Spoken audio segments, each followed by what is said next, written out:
आज का टॉपिक है वीडियो का कि कॉस्ट ऑफ हेयर ट्रांसप्लांट इन कोलकाता। अगर ये कोलकाता छोड़ के भी अगर इंडिया हो तो भी आप ये समझ लीजिए कि ये वीडियो आपके लिए बहुत उपयोगी होने वाला है। इस वीडियो में मैं चर्चा करूंगा कि हेयर ट्रांसप्लांट के बारे में कि इसकी कॉस्ट कितनी होती है, वेरी कहां से कहां करती है। इसके अलावा कुछ और विकल्प जो हैं वो भी, और इसके अलावा जो और उपयोगी चीजें जो जाननी चाहिए आपको, उनके बारे में भी मैं आपको बताऊंगा। नमस्कार दोस्तों, मैं doctor Anand Kumar Nagwani, plastic, cosmetic और हेयर ट्रांसप्लांट सर्जन। सबसे पहले तो देखिए, एक स्ट्रेट फॉरवर्ड आंसर जानना चाहता है हर एक कोई, तो ये लगभग समझ लीजिए कि अगर इंडिया या कोलकाता की बात करें तो ग्राफ्ट की प्राइस जो शुरू होती है वो लगभग 10 रुपए से लेके 80 रुपए और 100 रुपए तक जा सकती है। और अगर मोटा मोटा कीमत की बात करें तो 30,000 रुपए से शुरू हो जाता है हेयर ट्रांसप्लांट, और 1.5 लाख, 2 लाख, 2.5 लाख इस तरीके से जाता है। ये जितनी भी कीमत मैं बता रहा हूँ ये मेरे क्लिनिक की नहीं है, ये एक मतलब आप समझ लीजिए कि अगर आप एक एनालिटिक करते हैं और अगर आप उसका एक एवरेज निकालते हैं या वेरिएशन निकालते हैं तो आपको पता पड़ता है कि 30,000 रुपए से लेके 2 लाख रुपए तक जा रही है। मेरे यहाँ क्या होता है वो भी मैं बताता हूँ आपको। तो पहले ये समझ लीजिए कि क्या तकनीक होती है, यानी कि क्या टेक्निक होती है जिससे कि हेयर ट्रांसप्लांट किया जाता है। मात्र 2 ही टेक्निक होती हैं, वर्ल्ड वाइड ही 2 ही टेक्निक होती हैं, अलग अलग बहुत सारे नाम हैं। तो पहले बात करते हैं कि क्या टेक्निक होती है। एक नंबर होती है FUT, दूसरी नंबर होती है FUE।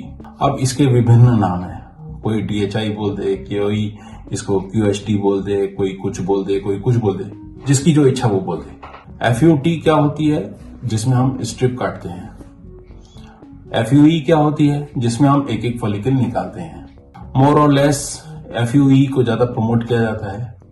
इसमें क्लिनिक की कॉस्ट कम होती है, इसमें टीम छोटी जरूरत होती है, और FUT के अंदर स्किल ज्यादा चाहिए होती है। ये प्योरली एक सर्जिकल मेथड है, और इसके अंदर सबसे बड़ी बात ये होती है कि इसमें एक टीम बड़ी चाहिए होती है और क्लिनिक में कॉस्टिंग इसकी ज्यादा आती है। अगर आप मतलब अपने एंड पे सोचें तो यूजुअली इसकी जो मतलब कॉस्टिंग होती है लगभग बराबर होती है। मतलब एक मतलब आप समझ लीजिए कि एक पेशेंट के एंड पे अगर समझना हो तो उसको बराबर की लगभग कीमत पे उसको मिलती है। चॉइस सब समय आपकी होती है। जैसे मेरी क्लिनिक में भी पर्सनली मैं दोनों ही टेक्निक करता हूँ। मैं सारी चीजें जैसे pros and cons, merit demerit सब चीजें बता देता हूँ कि भाई आपको क्या करना है क्या नहीं करना है, ये यू हैव टू डिसाइड। उसके बाद जरूर मुझसे पूछते हैं कि कौन सा मेरे लिए बेटर है, तो मैं जरूर उनका आंसर करता हूँ, और मेरे को करना भी चाहिए। बीइंग अ डॉक्टर मेरे को एक बिल्कुल सही सलाह भी देनी चाहिए, तो मैं एक सही सलाह ही देता हूँ उनको, ताकि वो लोग जो है भ्रमित नहीं हो और उनको सही पता पड़ना चाहिए। बात टेक्निक के अलावा अगर आती है तो वो आती है कि मतलब छोटे एरिया में क्या कम ग्राफ्ट लगेंगे? जी हाँ, छोटे एरिया में कम ग्राफ्ट लगेंगे, बड़े एरिया में ज्यादा ग्राफ्ट लगेंगे, ये तो एक जरूरी बात है ही। इसके अलावा क्या मतलब छोटे एरिया में भी ज्यादा ग्राफ्ट लगाए जा सकते हैं? हाँ जी, आपकी मर्जी है, आप लगाइए, लेकिन जो उचित है, जो सही है। क्योंकि क्या होता है, एक चीज सबसे जरूरी होती है, वो होता है फ्यूचरिस्टिक अप्रोच। ज्यादातर मैंने देखा है कि लोग फ्यूचर के बारे में नहीं सोचते हैं कि मैंने आज अगर हेयर ट्रांसप्लांट करा लिया, मेरे पास पैसे हैं, मैं ट्रांसप्लांट करा सकता हूं, मैं नंबर ऑफ ग्राफ्ट ज्यादा लगा सकता हूं। लेकिन फ्यूचरिस्टिक अप्रोच तो आप अपने डॉक्टर से जरूर पूछिए कि फ्यूचर में मेरा क्या होगा, फ्यूचर में क्या जरूरत पड़ेगी, तो मेरा क्या डोनर क्या सफिशिएंट है फिर दोबारा से करने के लिए, या जरूरत पड़ेगी या नहीं पड़ेगी। ऐसे कुछ सवाल आप अपने डॉक्टर से जरूर करिए, तब आपको समझ में आएगा। फिर बात आती है कि क्या और विकल्प हो सकते हैं कि हेयर ट्रांसप्लांट न कराएं तो हम क्या कराएं? जी हाँ, बिल्कुल हो सकते हैं। जैसे कि आप दवाइयों का यूज कर सकते हैं, लेकिन ये डिपेंड करता है कि नीचे के फॉलिकल ठीक है कि नहीं है। ये डिपेंड करता है कि आप PRP कराएं कि नहीं कराएं। ये भी आप अपने डॉक्टर से कंसल्ट करके आप पता लगा सकते हैं। और इसके अलावा भी कोई विकल्प है? जी हाँ, एक और विकल्प भी है, वो है विग। आप पैच लगा सकते हैं। अगर नेचुरल चीज पे जाएंगे तो हेयर ट्रांसप्लांट सबसे बड़ा और बढ़िया एडवाइस रहती है और विकल्प रहता है। बेसिकली इसमें होता क्या है, आप ये समझिए कि जब हेयर ट्रांसप्लांट होता है, ये आपका अपना हेयर होता है और ये ग्रो करता है। आप उसको कट करा सकते हैं बार्बर के पास जाके, उसका जैसे हेयर कटिंग होती है आपके नॉर्मल हेयर की, उसी तरीके से उसकी कटिंग होती है। आप उसको ऑयल कर सकते हैं, आप उसको शैम्पू कर सकते हैं, दैट इज योर ओन। ऐसा नहीं है कि रात को आपको सोने से पहले उसको उतार के सोना है, ऐसा नहीं है। तो ये बहुत एक इंपॉर्टेंट चीज है, आपको जो समझनी चाहिए जरूर। इसके बाद आती है कि इसमें कुछ परेशानियां हैं क्या। देखिए, ये एक बहुत ही सेफ प्रोसीजर होता है और यूजुअली इसमें कोई परेशानी आती नहीं है, क्योंकि पहले से जो है सब ब्लड टेस्ट वगैरह करा लिया जाता है, ईसीजी, एक्सरे जो भी होता है, सारे पैरामीटर देख लिए जाते हैं। एक डिटेल, एक क्लिनिकल हिस्ट्री ली जाती है, जो कि बहुत इंपॉर्टेंट होती है। पेशेंट की हिस्ट्री लेना, पेशेंट फिट है तभी वो हेयर ट्रांसप्लांट के लिए जाना चाहिए, अदरवाइज नो, ऐसा आंसर होना चाहिए। तो इसके लिए आपको सबसे जरूरी ये चीज होती है कि आपको एक ट्रांसपेरेंट क्लिनिक ढूंढना बहुत जरूरी है।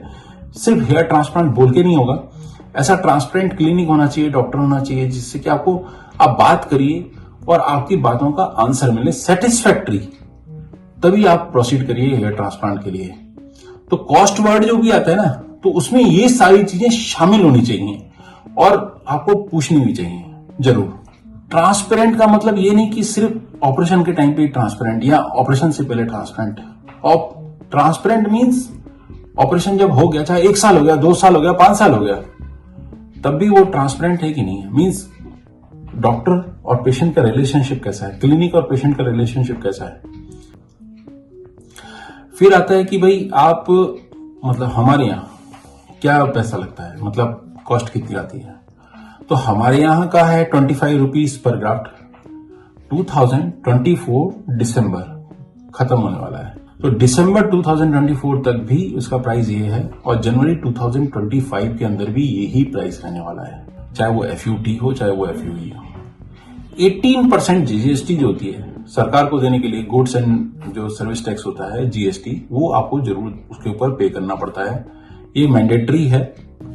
तो ये एक चीज रही। दूसरी बात ये रही कि ये कितना बड़ा एरिया में हमको करना है, उसमें नंबर ऑफ ग्राफ्ट्स कितने लगेंगे, इसी के ऊपर कॉस्ट आती है। सिंपल तरीका भी ये है कि आप हमको फोटोग्राफ भेजिए अपने स्कैल्प के, एक सामने का, एक ऊपर टॉप का, 2 साइड के और एक पीछे का। ये 5 फोटोग्राफ भेजिए जो कि प्रॉपर लाइटिंग में हो, ब्लर नहीं होने चाहिए, हिलने नहीं चाहिए। तो ऐसे 5 फोटोग्राफ्स भेजिए, तब हम आपको आंसर कर पाएंगे। और भी कोई ऑप्शन है? जी हाँ, एक ऑप्शन और भी होता है, वो होता है EMI का। तो वो भी आजकल अवेलेबल होता है, तो क्योंकि कई बार थोड़ी सी प्रॉब्लम आती है फाइनेंशियली, तो ये भी पॉसिबल है। मेरे को लगता है कि हेयर ट्रांसप्लांट से रिलेटेड कॉस्ट, स्पेशली कॉस्ट, मतलब कोलकाता में लीजिए या ऑल ओवर इंडिया में लीजिए, तो इससे रिलेटेड मैं आपको बहुत क्लियर वर्ड्स में आपको सारी चीजें बता दी हैं। एक चीज मैं आपको जरूर बताना चाहूंगा कि क्लिनिक हर समय वही चूज करिए जो कि कई सालों से हो रहा हो वहां पे काम। जैसे मैं पर्सनली अपनी बात बोलूं तो मैं लगभग 2 दशक से जो है प्राइवेट प्रैक्टिस कर रहा हूं और मेरा क्लिनिक काफी पुराना है।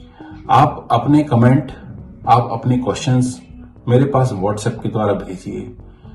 आंसर करने में देरी हो सकती है, लेकिन मैं आंसर जरूर करूंगा। आपका दिन शुभ हो। नमस्कार।